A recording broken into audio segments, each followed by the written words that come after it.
Olá, pessoal. Nós vamos fazer uma revisão dos conceitos de ácidos e bases, que nós já estudamos.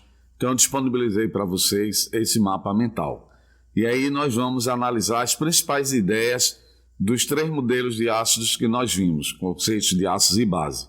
O modelo de Arrhenius, o modelo de Bronsted-Lowry e o modelo de Lewis. Então, esse mapa ele vai revisar para vocês as principais ideias desses conceitos, ok? Então, nós vamos ver conceitos de ácidos e bases. Primeiro, o conceito clássico, que é o conhecido como conceito de Arrhenius. Mas antes de falar propriamente dito o conceito, vamos revisar 2 conceitos importantíssimos e que a gente deve saber diferenciar. O que é dissociação e o que é ionização. A dissociação envolve quando nós reagimos um composto iônico com a água. E aí, como a palavra diz, vai ter uma dissociação, vai haver a separação dos íons já presentes no composto. Já o conceito de ionização envolve a reação da água com o composto molecular. E nesta reação haverá a produção de íons, daí o nome ionização. Então são 2 processos que produzem íons. A diferença é quanto à origem, porque na dissociação os íons já existem no composto original e a água irá separar, dissociar esses íons. E na ionização, os íons não existiam antes da substância reagir com a água, ok? Então, dentro do conceito de Arrhenius, o que é que ele define como ácido? É toda substância que em solução aquosa sofre ionização e vai produzir um único cátion, que é o íon H+, que nós vamos ver que quando ele se combina com a água, na verdade fica o íon hidrônio, ok? Então, este é o conceito de ácido. 2 observações aí, né? Há necessidade da reação com a água, a ionização e o cátion produzido é sempre o íon H+.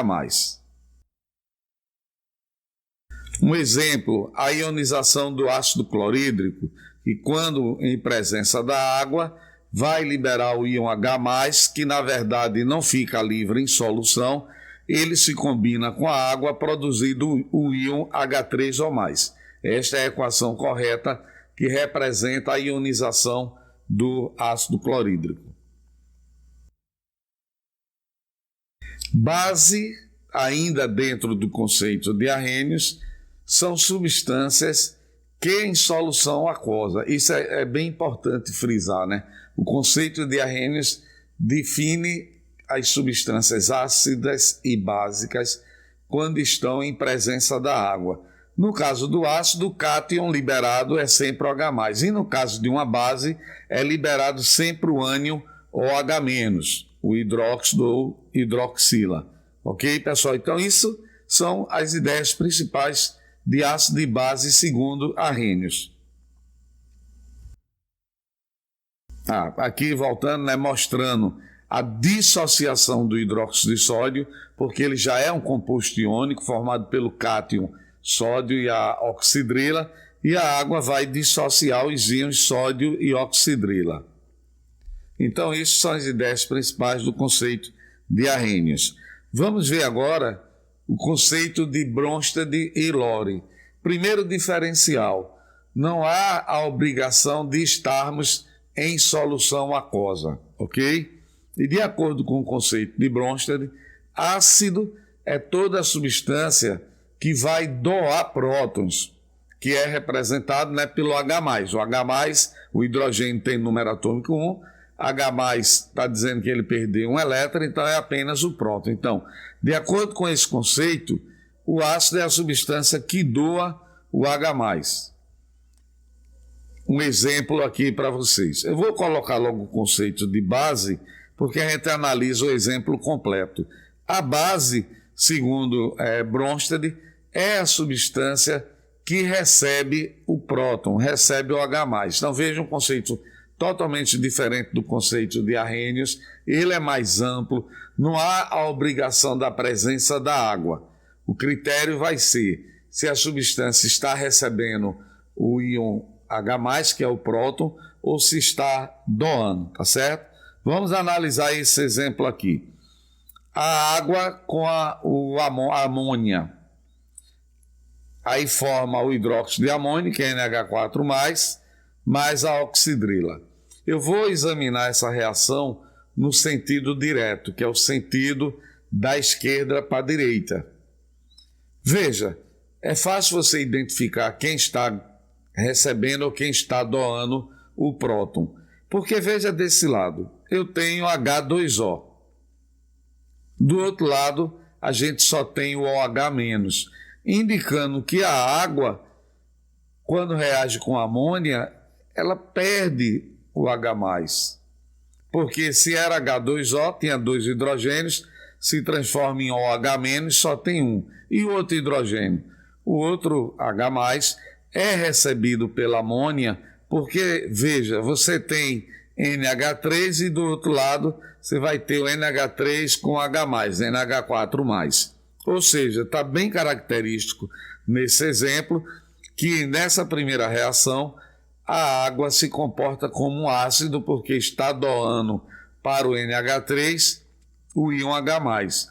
E você identifica isso porque aqui eu tenho 2 hidrogênios e aqui só tem um. É porque o outro foi doado. A mesma coisa você comprova que o NH3 é uma base, porque aqui só tem 3 hidrogênios e lá do outro lado nós vamos ter 4 nos produtos, indicando que ele recebeu o íon H+. Então o ácido doa e a base recebe.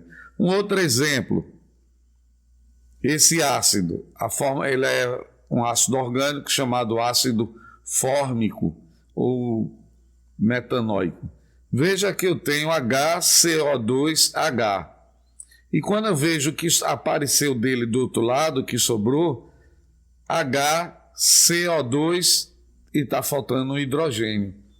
Por outro lado, veja a substância H2O, que de um lado é H2O e do outro lado se transforma em H3O, recebendo um hidrogênio. Então, a gente pode dizer que essa primeira substância está se comportando como um ácido, porque está doando o íon H+, o próton, e a água, ao receber, é uma base, certo? Algumas reações dessas são reversíveis. Eu estou fazendo a análise das duas reações no sentido direto, esquerda-direita. Vamos analisar cada reação agora no sentido inverso. Veja, eu tenho OH- e aqui apareceu H2O, mais um hidrogênio, indicando que o OH está recebendo um H+. Eu tenho aqui o NH3, que quando a gente olha a reação inversa, aliás, desculpe, NH3 com o H+, é um total de 4 hidrogênios, NH4, e aqui só tem o NH3, indicando que essa espécie perdeu um íon H+. Então, a gente pode dizer que o NH4+ está doando para a oxidrila, um H+, portanto, se comporta como ácido, e o OH-, ao receber, se comporta como uma base. Vamos olhar a segunda reação no sentido inverso também. O H3O+, de repente, ele se transforma em H2O+, quer dizer que ele doou um H+. Já essa espécie, que é um íon chamado formiato, só tem um hidrogênio e aqui está com 2, tem esse mais esse, quer dizer que essa espécie recebeu o H+ proveniente do H3O+, logo está se comportando como uma base. Então, é assim que a gente identifica que é um ácido, que é uma base, de acordo com esse conceito. Que a reação pode estar em meio aquoso, como esse segundo exemplo aqui, ou não, como o primeiro exemplo. Então, é um conceito mais amplo que não há necessidade de estar em solução aquosa. O importante é se a substância está doando ou recebendo próton.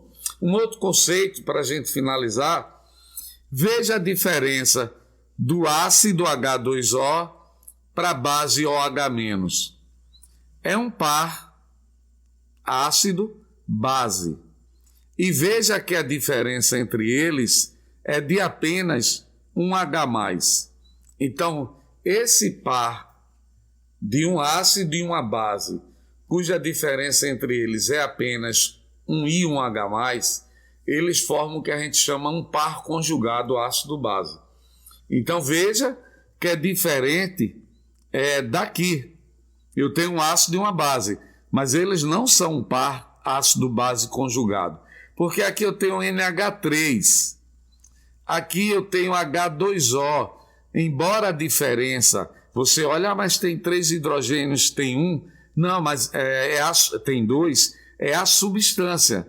Veja aqui agora, H2O, hidrogênio e oxigênio. OH, hidrogênio e oxigênio. Os mesmos elementos que estão aqui na base estão no ácido. A diferença é um íon H+. Percebeu? Então, um ácido e uma base conjugado é um par ácido-base cuja diferença entre eles é estritamente o íon H+. Ok? E para a gente finalizar, vamos ver, já vimos o conceito, pares conjugados, um par ácido-base que diferem em um H+. E o último conceito, vamos ver o conceito de Lewis, que, segundo ele, um ácido é uma substância que recebe um par de elétrons. Para a substância receber um par de elétrons, ela tem que estar deficiente, tem que estar em falta de elétrons. Então, em geral, é um cátion, que precisa receber elétrons, ou um elemento que está com o octeto incompleto, e aí ele precisa receber um par de elétrons. Classicamente, boro, alumínio, eles se estabilizam com 6 elétrons, e aí para completar o octeto, eles precisam receber um par de elétrons. Então esse é o conceito de ácido de acordo com a teoria de Lewis. E os ácidos de Lewis são cátions ou elementos com o octeto incompleto. Já a base é a substância que doa um par de elétrons.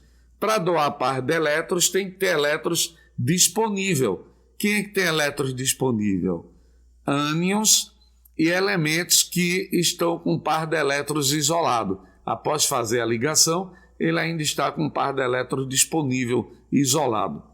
Então, um exemplo, o BF3, que eu falei aqui, né, o boro, ele está estabilizado aqui com 6 elétrons, 2, 4, 6, mas ainda não completou o oxigênio. E a amônia, o NH3, que o nitrogênio faz as 3 ligações e fica com um par de elétrons disponível, ele pode doar esse par de elétrons para o boro, estabilizando o boro e fazendo essa ligação.